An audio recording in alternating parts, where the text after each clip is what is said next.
الله أكبر الله. الحمد لله الذي بنعمته تتم الصالحات، وهو الذي يقبل التوبة عن عباده ويعفو عن السيئات، غافر الذنب وقابل التوب شديد العقاب، ذي الطول لا إله إلا هو إليه المصير والمآب. الحمد لله على إحسانه، والشكر له على توفيقه وامتنانه، وأشهد أن لا إله إلا الله تعظيما لشأنه، وأشهد أن محمدا عبده ورسوله الداعي إلى رضوانه، صلى الله عليه وعلى آله وأصحابه وإخوانه وخلانه وسلم تسليما كثيرا. أما بعد، فيا أيها الناس وحدوا الله، فإن التوحيد رأس الطاعات، واتقوا الله فإن التقوى ملاك الحسنات، وعليكم بالسنة فإن السنة تهدي إلى الإطاعة، ومن أطاع الله ورسوله فقد رشد واهتدى، وإياكم والبدعة فإن البدعة تهدي إلى المعصية، ومن يعص الله ورسوله فقد ضل وغوى. أعوذ بالله من الشيطان الرجيم. اقترب للناس حسابهم وهم في غفلة معرضون، وقال النبي صلى الله عليه وسلم: واعف عمن ظلمك، أو كما قال عليه الصلاة والسلام. صدق الله مولانا العظيم، وصدق رسوله النبي الكريم، ونحن على ذلك من الشاهدين والشاكرين، والحمد لله رب العالمين. All praise, thanks and glory belongs to Allah alone. He is independent, He is self-sufficient, and He is the sustainer of the entire universe. He has no partner, He has no children. We bear witness and testify that Muhammad, the son of Abdullah, is the last and final messenger of Allah. May peace, blessings and salutations be upon him, his family, his noble companions, and all those who follow his footsteps until the day of judgment.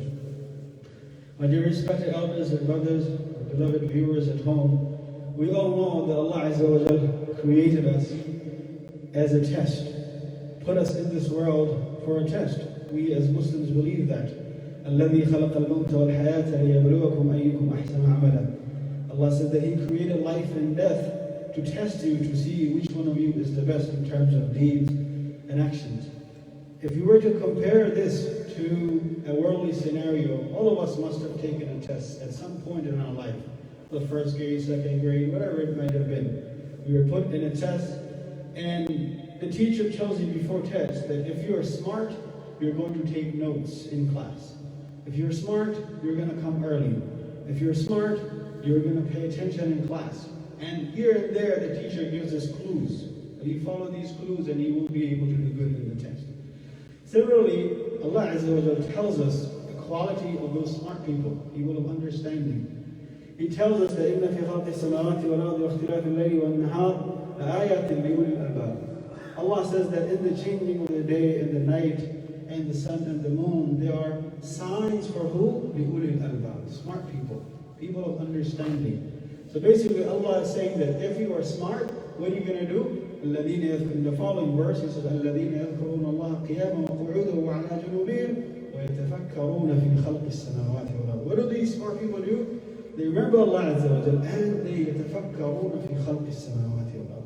They think about, they reflect, they ponder about the creation, how the sun moves in its axis, how the earth revolves around the sun once a year, and how the galaxies and all these billions of galaxies and stars are there. Ya Allah, you did not create this for no reason. There's a reason for this. So basically Allah Azza wa Jalla is saying that if you're smart, you're going to take your time and ponder over these creations, these natural events that take place. So my dear respected elders and brothers, the most recent natural event that took place, the most recent natural phenomenon that took place was that the earth went around the sun one more time, which we call a year, approximately 365 days. And different people have different calendars, but the calendar that we follow, the common era, it has a lot of things to do with our lives. It affects us in many different ways. There's a new tax year. A lot of people see this as a new beginning. A lot of new things happen in life. You maybe change your job, you get a promotion. A lot of new things happen because it's the beginning for a lot of us mentally. So what should we do, right? Because this change has come.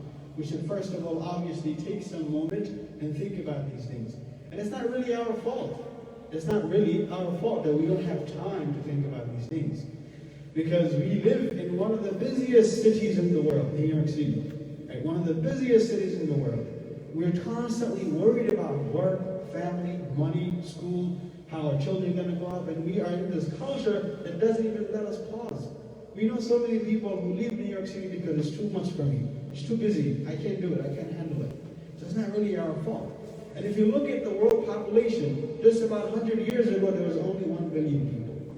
And now, 100 years later, 7 billion people. Before that, there was less than 1 billion people. So people didn't have to compete with one another and get education and get skills and get jobs and be busy with their lives. And they can't even pause for a moment and think about Allah. And think about that a year has come, a new year has come, and my life is changing. If you don't pause now, every single year, don't pause and think about it, 20 years later, you're going to look back at 2020 and be like, wow, that was just yesterday. Where did it go? I'm a whole different person now. I remember having black beard, now I have white beard. I remember being alone and being a broke student in college. I remember worrying about buying a house, and look at me now. I'm a grown man. Where did time go? So if you don't pause and take every single year, every single day, ideally, and think about, otherwise we're going to be the ones that will be losers in the end. Allah says, that accountability is near for people, but they're in ghafla, unawareness. They're heedless. They don't know what is going on. Day and years going by, nobody understands what's happening. So we have to take some time and pause. Now, so like we were saying, that we live in a society and culture where we have to compete to gain skills and educate ourselves and worry about how we're going to make money in this world. Before we even become mature and think about Allah and everything, they put us in school. I'm not saying anything wrong with the school system, but we are put into school. This is the system we follow. And you go to school, right in kindergarten. I remember my little nieces, they're in kindergarten, they ask you in kindergarten graduation, what do you want to be when you grow up? The first thing is inculcated in your head, what are you going to do with your life? What are you going to become when you grow up? So the whole education system we're worried about, what are you going to be when you grow up? How are you going to make money? How are you going to stand out in front of 7 billion people so that I am in demand in the market? Right? So it's not really our fault, but we can't blame our time and situation. We have to make the best of wherever we are, right? Even 1,000 years ago, you would see people say, وَهَذَا زَمَانُ الصَّبْرِ. The Aimah of the past, they have said in their poetry, at that time they were saying, وَهَذَا زَمَانُ الصَّبْرِ. At that time they were saying, this is the time of patience, and that we are going through some fitna. So no matter what time and age you're in, there's going to be some trials and tribulations. Imam al-Shafi'i, he says, نُعِيبُ زَمَانَنَا وَالْعَيْبُ فِينَا. He said that we find faults in our time, but the fault is actually with us. So we can't blame our circumstances. We have to make the best of the situation and the place and the time we are in. So a new year has come. We should pause and ponder and reflect what is happening. How closer am I with my spirituality?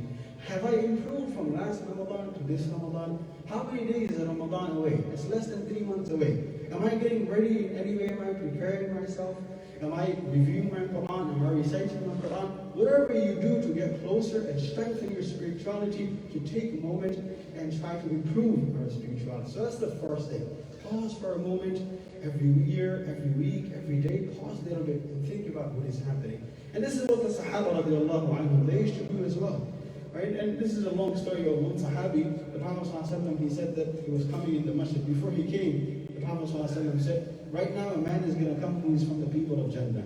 And this man, Ansari, he came. The second time the Prophet said, the same man came. The third time the same man came. So another companion, he said, I want to see why is he from the people of Jannah.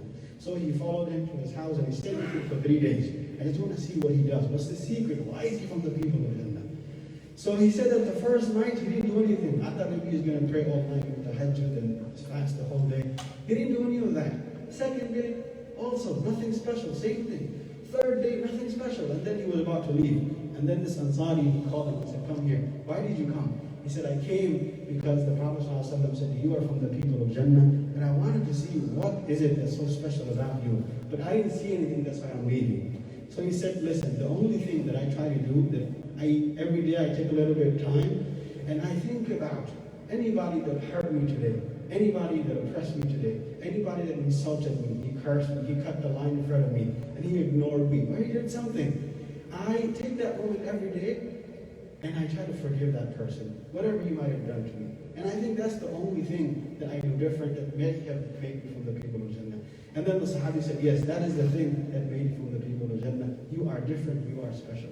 So that is why, my dear respected elders and brothers, one small message is that we should ponder and try to evaluate ourselves every week, every year, before it becomes too late and before we hit our 60s and 70s. If Allah Azza wa Jal give us all the time to live until that time. There's another point, but I don't have too much time. Inshallah, another time to talk about that. What should we do at the end of the year, inshallah. أقول قولي هذا أستغفر الله لي ولكم ولسائر المسلمين فاستغفروه إنه غفور رحيم.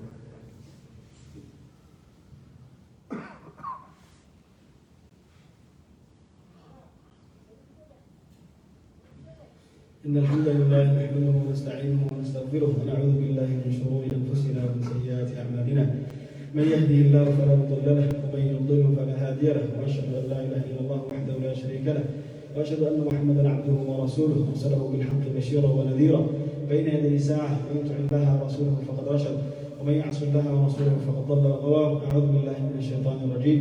إن الله وملائكته يصلون على النبي يا أيها الذين آمنوا صلوا عليه وسلموا تسليما. اللهم صل على محمد وعلى آل محمد كما صليت على إبراهيم وعلى آل إبراهيم إنك حميد مجيد. اللهم بارك على محمد وعلى آل محمد كما باركت على إبراهيم وعلى آل إبراهيم إنك حميد مجيد. ربنا آتنا في الدنيا حسنة وفي الآخرة حسنة وقنا عذاب النار.